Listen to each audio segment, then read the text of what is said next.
नमस्कार दोस्तों, मैं अखिलेश कुमार संगम जेएस एकेडमी में आप लोगों का स्वागत करता हूं।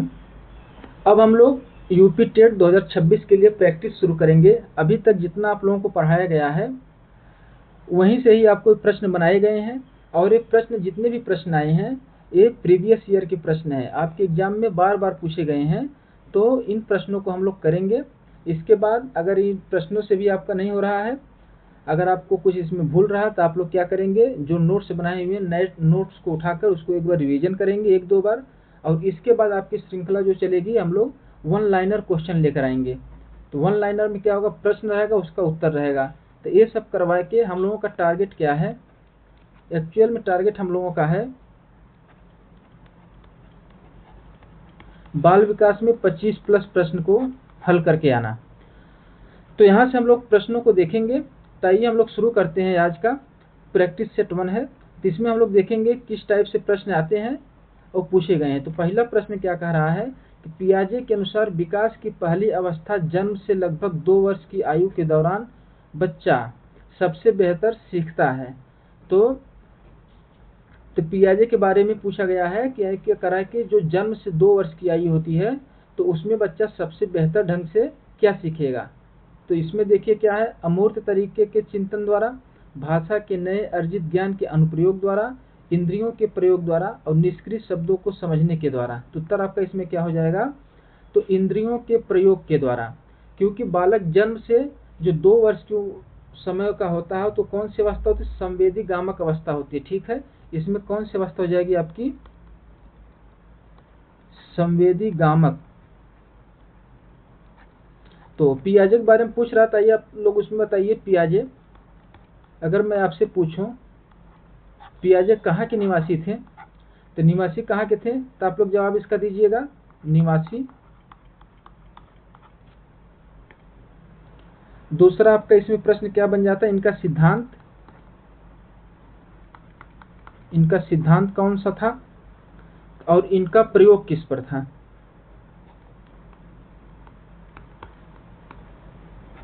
प्रयोग किस पर किए थे, ये आप लोग कमेंट बॉक्स में उत्तर इसका दीजिए। तो निवासी अगर इनका देखा जाए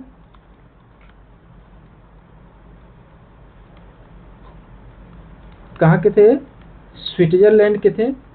सिद्धांत के, अगर इनके सिद्धांत की बात करते हैं हम लोग, तो इनका सिद्धांत क्या था, संज्ञानात्मक विकास का सिद्धांत था। कैसा सिद्धांत था,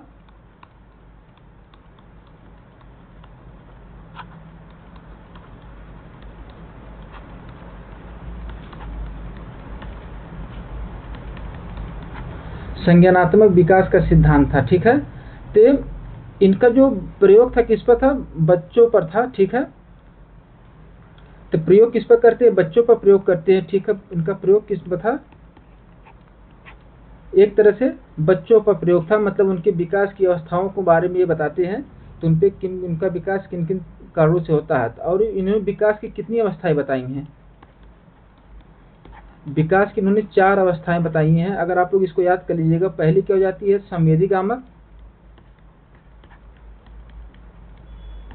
दूसरी इनकी क्या हो जाती है, पूर्व संक्रियात्मक। तीसरी इनकी क्या हो जाती है, मूर्त संक्रियात्मक। और चौथी आपकी हो जाती है औपचारिक संक्रियात्मक अवस्था। तो पियाजे के बारे में आपको जानकारी यहाँ से मिल जाती है। तो प्रश्न उत्तर आपका क्या हो जाता है इसमें, तो इंद्रियों के प्रयोग द्वारा। आइए दूसरे प्रश्न पर हम लोग चलते हैं। दूसरा प्रश्न आपको क्या कह रहा है कि सीखने का सिद्धांत। ठीक है, सीखने का सिद्धांत जो पूर्ण रूप से और केवल अवलोकनीय व्यवहार पर आधारित है। सीखने के सिद्धांत का संबंध किससे है, व्यवहारवाद से है, संरचनावाद से है, ज्ञानवादी से है, विकासवादी से है। ठीक है, तो सीखने का सिद्धांत किन लोगों ने दिया, तो व्यवहारवादियों ने दिया। तो सीखने के सिद्धांत में देखेंगे व्यवहारवादी। तो अगर व्यवहारवाद का जनक आपसे पूछ लेता है तो जनक में आपका क्या हो जाएंगे, आप लोग इसके नोट्स में आपको मिल जाएगा जेबी वाटसन। तो जनक कौन थे, जेबी वाटसन थे। और इसमें अगर हम लोग देखेंगे तो इसी में आपका थार्नडाइक आ जाएंगे, स्किनर आपके आ जाएंगे और पावलोव आ जाएंगे। तो ये क्या हो जाते हैं, व्यवहारवादी। मनोवैज्ञानिक हैं। आइए नेक्स्ट क्वेश्चन देखते हैं। थॉर्नडाइक के उद्दीपक अनुक्रिया सिद्धांत में क्या कर रहा है? थॉर्नडाइक के उद्दीपक अनुक्रिया सिद्धांत में पुनर्बलन का कार्य कौन कर रहा है? किसकी बात कर रहा है? पुनर्बलन की बात कर रहा है। ठीक है, तो किस पर इनका तो प्रयोग था? किस पर था प्रयोग? किस पे किए थे? इनका ये प्रयोग किस पर था? बिल्ली पर था।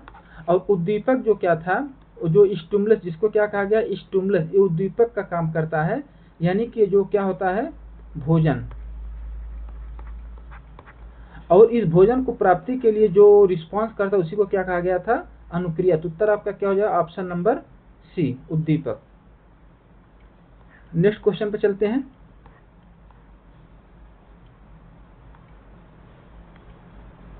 क्या करा कि अंतर्दृष्टि का सिद्धांत का प्रतिपादक कौन है? अंतर्दृष्टि सिद्धांत का प्रतिपादक आपका कौन है?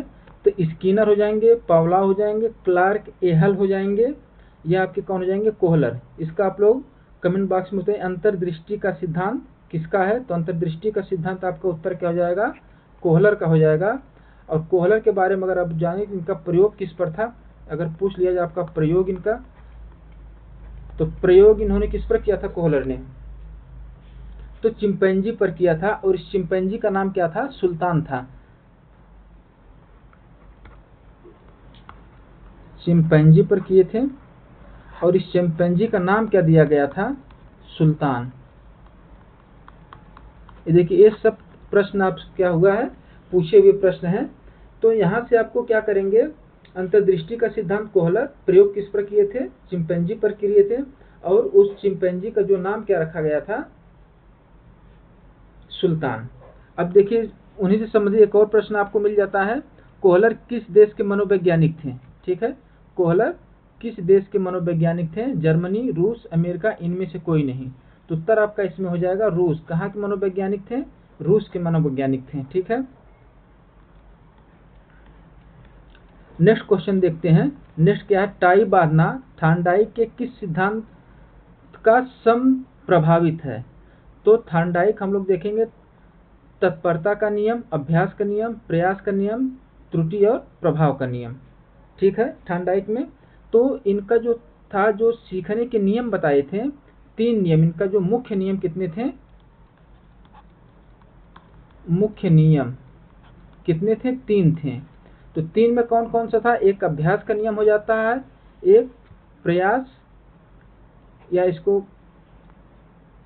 प्रभाव का नियम हो जाता है, और तीसरा क्या था? तत्परता का नियम। ये जो उनका सिद्धांत है, त्रुटि और प्रभाव का क्या है? सिद्धांत है। या सिद्धांत का अगर नाम इनसे और पूछ लिया जाए जिनके, तो सिद्धांत उद्दीपक अनुक्रिया का सिद्धांत इन्होंने देते हैं। कहाँ के निवासी थे? अमेरिका के निवासी थे। कहाँ के निवासी थे? अमेरिका के निवासी थे। ठीक है, तो इसमें उत्तर आपका क्या? टाई बांधना क्या है? अभ्यास का नियम है। टाई, बालक अगर बच्चा बार बार टाई को बांधता तो उसको बांधने का अभ्यास हो जाता, फिर वो उसको क्या करता है? गलती नहीं करेगा। नेक्स्ट क्वेश्चन देखते हैं।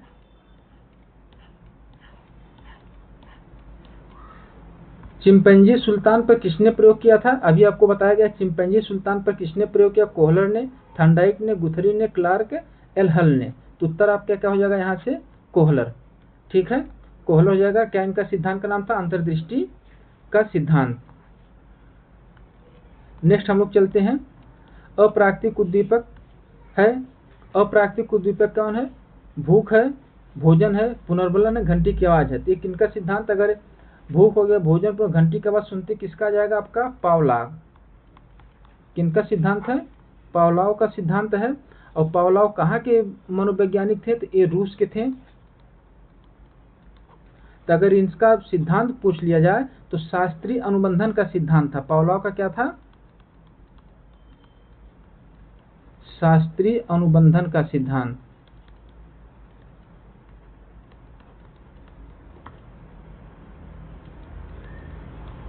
तो ये जो उद्दीपक की बात करते हैं, तो एक प्राकृतिक उद्दीपक होता है, एक कृत्रिम उद्दीपक होता है। जो भोजन था कुत्ते के प्रयोग, अच्छा इनका प्रयोग किस पर था? प्रयोग था कुत्ता पर। तो क्या कहते हैं, जो भोजन था वो प्राकृतिक उद्दीपक का कार्य कर रहा था, लेकिन जो घंटी का आवाज थी एक कृत्रिम उद्दीपक, यानी कि अप्राकृतिक उद्दीपक था। तो उत्तर आपका क्या हो जाएगा, घंटी की आवाज। ठीक है, नेक्स्ट चलते हैं, 19 संबंधित क्वेश्चन है। क्या कह रहा है कि प्राकृतिक उद्दीपक क्या है, तभी आपको बताया गया कि भूख, भोजन, पुनर्वरण, घंटी की आवाज। तो प्राकृतिक उद्दीपक आपका क्या हो जाएगा इसमें, भोजन। नेक्स्ट चलते हैं, क्या कह रहा है कि साइकिल चलाना अधिगम है, तो किससे संबंधित है, सीधा सीधा आपका थॉर्नडाइक से संबंधित हो जाता है प्रश्न।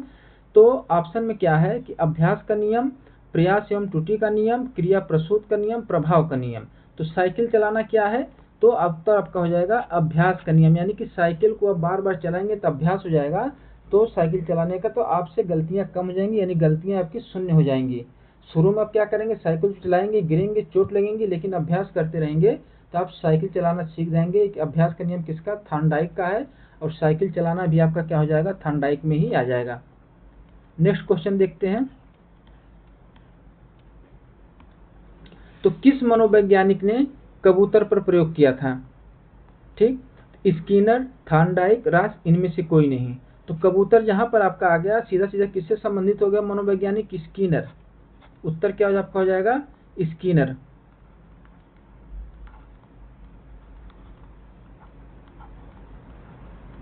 तो स्किनर, अगर स्किनर के बारे में थोड़ा सा हम लोग जान लेते हैं, तो कहाँ के थे, अमेरिका के थे।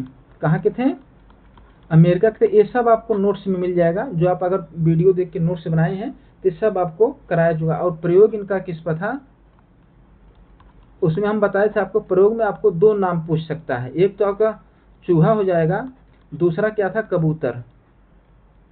अब देखिए यहाँ पर चूहा न देकर क्या दे दिया है, कबूतर दे दिया है। और इनका जो सिद्धांत का नाम था सक्रिय अनुबंधन का सिद्धांत। सिद्धांत कौन सा दिए थे, तो सक्रिय अनुबंधन का सिद्धांत। तो सक्रिय अनुबंधन का सिद्धांत इन्होंने दिया था।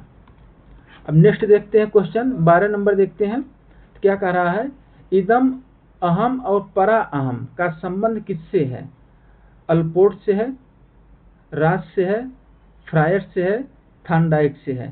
तो किससे हो जाएगा, इदम अहम और परा अहम।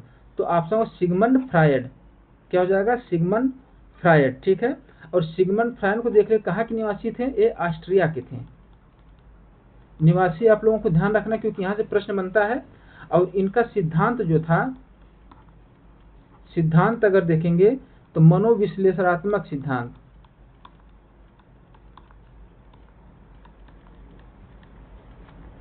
कौन सा सिद्धांत था, मनोविश्लेषणात्मक सिद्धांत इन्होंने देते हैं। और अगर मैं आपसे पूछ लूं, इन्होंने व्यक्तित्व को कितने भागों में बांटा था, तो 3 भागों में बांटा था। और क्या था वो, इदम अहम और परा अहम। तो व्यक्तित्व को कितने भागों में बांटा था, तो 3 भागों में बांटा था। नाम क्या है, इदम अहम और परा अहम। अगर मन की बात करें तो मन को इन्होंने, मन या मस्तिष्क को कितने भागों में बांटा था, उसको भी इन्होंने 3 भागों में बांटा था। किसको, मन को भी 3 भागों में बांटा था, जिसको क्या कहते हैं, चेतन। दूसरा क्या नाम दिया था इन्होंने, अर्धचेतन। और तीसरा नाम इनका था अचेतन।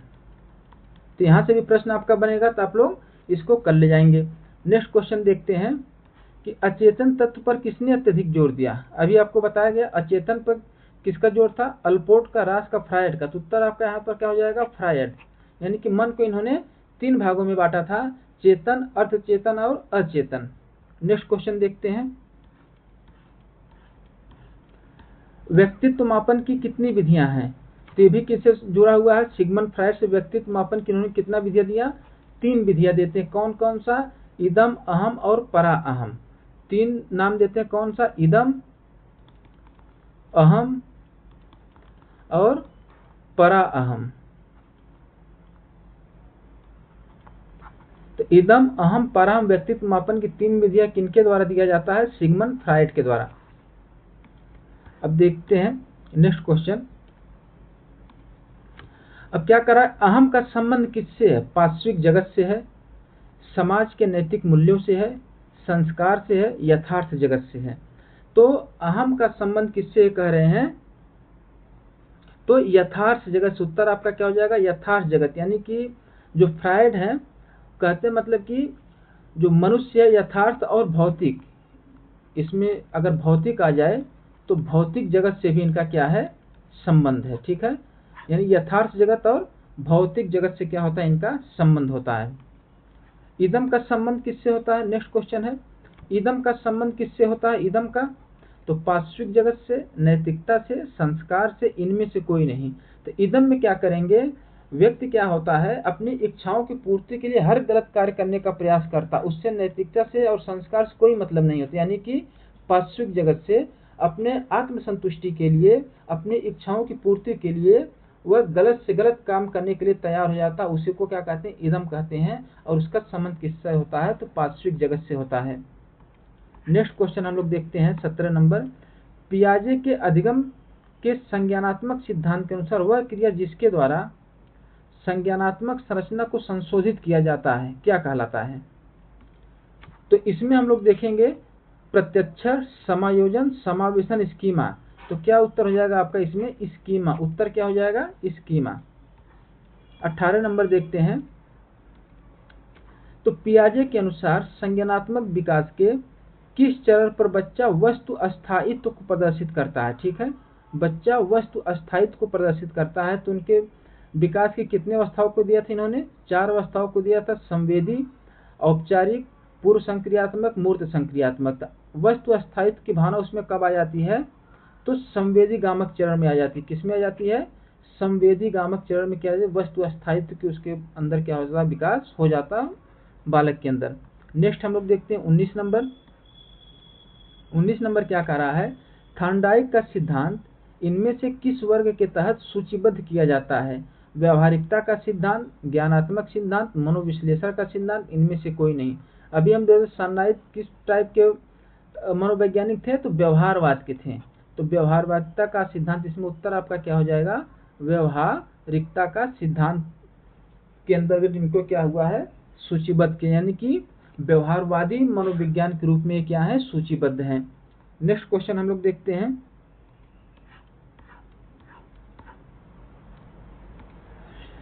बच्चा दूध का बोतल देखकर मुंह चलाता है, ब्रूनर के किस सिद्धांत पर आधारित है। ठीक है, तो ब्रूनर के किस सिद्धांत पर आधारित है, तो प्रतिबिंबात्मक, संकेतात्मक, भाषात्मक या संक्रियात्मक। तो इन्होंने, ब्रूनर ने मतलब कि कितना सिद्धांत देते हैं विकास की, 3 सिद्धांत। इन्होंने 3 सिद्धांतों की बात करते हैं। तो सबसे पहले क्या होता है, तो संक्रियात्मक, फिर प्रतिबिंबात्मक और फिर संकेतात्मक। यानी कि ब्रूनर के बारे में अगर थोड़ा जानते हैं, ये कहाँ के थे, तो सबसे पहले अमेरिका के थे। कहाँ के थे, अमेरिका के थे। और इनका क्या, इनका भी सिद्धांत जो है संज्ञानात्मक विकास का सिद्धांत है। अगर संज्ञानात्मक विकास का सिद्धांत आता, आप लोग कंफ्यूज मत होइएगा, संज्ञानात्मक विकास जब भी पूछेगा या तो आपको ब्रूनर देगा या तो आपको पियाजे देगा, 2 में से एक ही नाम देगा, दोनों नाम देगा तो ऑप्शन में आपको ए और बी करके देगा। तो सिद्धांत इनका क्या था, संज्ञानात्मक विकास का सिद्धांत था। और इन्होंने जो है विकास की 3 अवस्थाओं के बारे में बात करते हैं। ठीक है, कौन सी, पहली क्या हो जाती है, संक्रियात्मक। संक्रियात्मक अवस्था जो क्या कहते हैं, ये जन्म से कितने दिन तक होती है, 18 माह तक। और दूसरा ये क्या करते, दूसरी बात क्या करते हैं, प्रतिबिंबात्मक। ये क्या होती है, 18 से 24 माह। 18 से 24 माह इसको बताते हैं। और तीसरा क्या बताते हैं, संकेतात्मक। ये 7 वर्ष से ऊपर की बात करते हैं। ठीक है, 7 वर्ष से ऊपर। तो इसमें क्या पूछ रहा है, तो बोतल देकर मुंह चलाना किसमें होता है, संक्रियात्मक अवस्था में बालक बोतल देकर मुंह अपना चलाना प्रारंभ कर देता है। ठीक है, नेक्स्ट हम लोग देखते हैं, खेल को शैक्षिक महत्व किस संज्ञानात्मक सिद्धांत के समर्थक मनोवैज्ञानिक ने दिया है।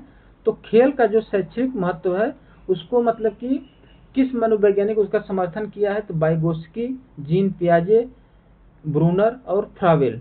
तो इसमें उत्तर आपका क्या हो जाएगा, जीन पियाजे। क्या कहते हैं कि बालक खेल के माध्यम से लोगों के साथ जुड़ के क्या है, अपना ज्ञान को बढ़ाता है, यानी कि उसका संज्ञानात्मक विकास होता है। तो उत्तर आपका क्या हो जाएगा इसमें, जीन पियाजे।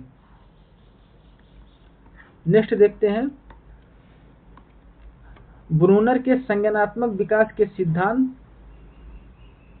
18 से 24 माह के बीच होता है। ठीक है, ब्रूनर के संज्ञानात्मक विकास के सिद्धांत का विकास 18 से कितना पूछा, 24 माह के बीच कौन सा होता है? प्रतिबिंबात्मक अवस्था, संक्रियात्मक अवस्था, संकेतात्मक अवस्था, इनमें से कोई नहीं। तो उत्तर आपका क्या हो जाएगा? प्रतिबिंबात्मक अवस्था। ये कितना से होता है? 18 से 24 माह। तो संक्रियात्मक कितना हो जाता है? जन्म से 18 माह। और संकेतात्मक में आपका क्या हो जाएगा? 7 वर्ष से ऊपर। नेक्स्ट क्वेश्चन देखते हैं, क्या कह रहा है कि जीन पियाजे के संज्ञानात्मक सिद्धांत में बच्चा किस सिद्धांत में क्यों और कैसे का प्रश्न करता है? तो ऑप्शन क्या है? मूर्त अवस्था में, औपचारिक अवस्था में, पूर्व प्रत्यात्मक अवस्था में, आंत प्रश्न काल में। ठीक है, तो इसमें देखेंगे तो उत्तर आपका क्या हो जाएगा? और पूर्व प्रत्यात्मक यानी कि पूर्व संक्रियात्मक, इसको क्या कह सकते हैं? पूर्व संक्रियात्मक।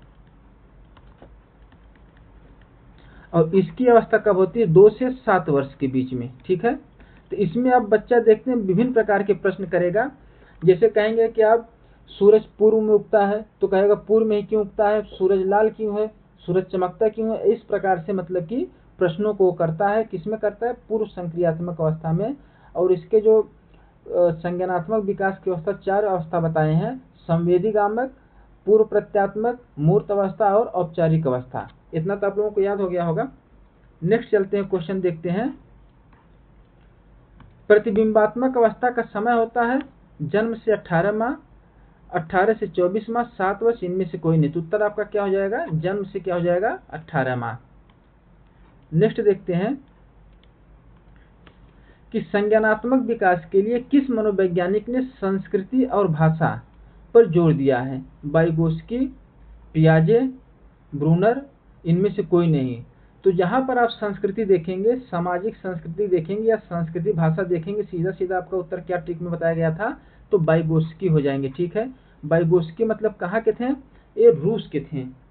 तो सामाजिक सांस्कृतिक विकास का सिद्धांत किसने दिया है? तो वाइगोस्की के द्वारा दिया गया है। ठीक है, नेक्स्ट हम लोग चलते हैं 26 नंबर, अनुकूलन के कितने भाग होते हैं? कौन करा? अनुकूलन के कितने भाग होते हैं? 1 होते हैं, 2 होते हैं, 3 होते हैं, 4 होते हैं। ये भी अगर सिद्धांत को देखा जाए किनसे संबंधित है, तो भी जीन पियाजे से ही संबंधित आपका सिद्धांत है। तो उत्तर आपका क्या हो जाएगा? 2 हो जाएगा। तो अनुकूलन में देखेंगे क्या हो जाता, पहला क्या हो जाता है? एक तो समावेशन हो जाएगा, ये आपको नोट्स में लिखवाया गया है। और दूसरा क्या हो जाएगा? समायोजन। यानी अनुकूलन के कितने भाग होते हैं? 2 होते हैं, समावेशन और समायोजन।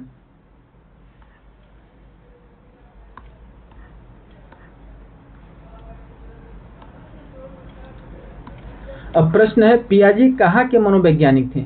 तो पियाजे कहाँ के मनोवैज्ञानिक? अमेरिका के, स्विट्जरलैंड के, फ्रांस के, ब्रिटेन के। तो उत्तर आपका क्या हो जाएगा? स्विट्जरलैंड के मनोवैज्ञानिक थे। अब 28 नंबर देखते हैं, क्या कह रहा है कि नवीन ज्ञान प्राप्त होता है संगठन के द्वारा, अनुकूलन के द्वारा, आत्मसातकरण के द्वारा, या समाविष्टीकरण, समायोजन या समावेशन के द्वारा। तो सीधा सीधा उत्तर आपका क्या हो जाएगा? समाविष्टीकरण, समायोजन और समावेशन के द्वारा नवीन ज्ञान प्राप्त होता है। ठीक है, नेक्स्ट क्वेश्चन हम लोग देखते हैं, क्या कह रहा है कि पलटावी गुण या पलटावी बौद्धिक संक्रिया को बच्चा की किस अवस्था में समझा जाता है? तो संवेदीगामक अवस्था में, औपचारिक अवस्था में, मूर्त संक्रियात्मक अवस्था में, या पूर्व संक्रियात्मक। यानी कि बच्चे के अंदर पलटावी गुण कब पाया जाता है? तो मूर्त संक्रियात्मक अवस्था में पाया जाता है। ठीक है, नेक्स्ट हम लोग देखते हैं, लास्ट क्वेश्चन है 30-30 का हम लोग सेट लेकर चलेंगे। तो क्या कह रहा है कि अधिगम को प्रभावित करने वाला कारक नहीं है। अधिगम यानी कि सीखने को क्या क्या प्रभावित कर सकता है? तो शारीरिक, मनोवैज्ञानिक, पर्यावरण, यानी कि तीनों प्रभावित करते हैं। तो उत्तर आपका इस पे क्या हो जाएगा? इनमें से कोई नहीं। ठीक है, प्रभावित करने वाला कारक नहीं पूछ रहा, तो इनमें से कोई नहीं, यानी कि ये सब प्रभावित करते हैं, बालक के अधिगम को ये सब प्रभावित करते हैं। तो हम लोगों का 30-30 क्वेश्चन का बाल विकास का सेट चलेगा, जिसको हम लोग 20 से 25 मिनट में करने का प्रयास करेंगे। अब 30 क्वेश्चन को लेकर हम लोग 1 घंटे तक उस पर डिस्कस नहीं करेंगे, क्योंकि आप लोग अपना क्वेश्चन करिए, उसके बाद रिवीजन करिए। फिर मिलते हैं दूसरे प्रैक्टिस सेट में। नमस्कार, जय हिंद।